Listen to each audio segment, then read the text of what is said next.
If your travel eSIM installed but iPhone data is dead abroad, start with the 3 toggles that silently default the wrong way, then move to APN and network selection. Signal bars only prove the phone found a tower.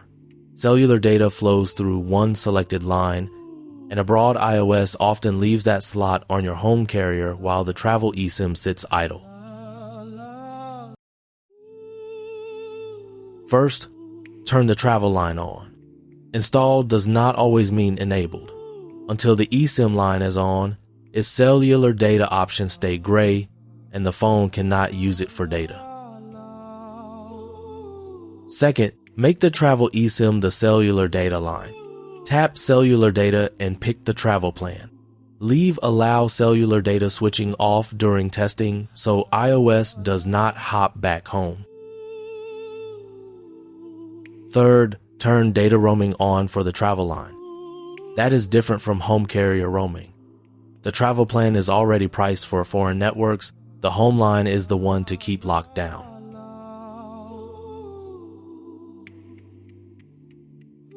If bars are full and nothing loads, check the APN. Use the exact value from the vendor, email, or app.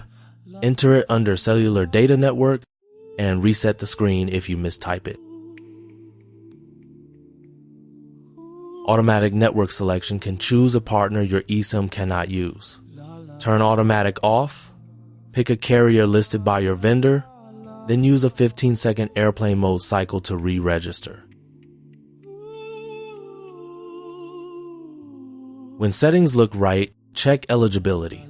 Carrier lock must show no SIM restrictions. The plan must include your country, and the vendor app must show the eSIM active with data remaining. Messaging splits in two.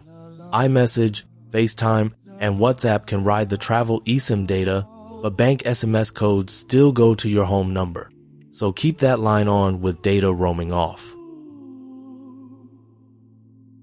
Reset network settings is last because it wipes saved Wi-Fi, which hurts mid-trip.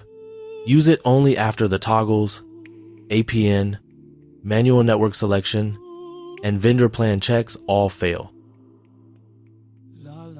For the full travel eSIM checklist, including APN entry and verification code traps, read the guide on FoneTips.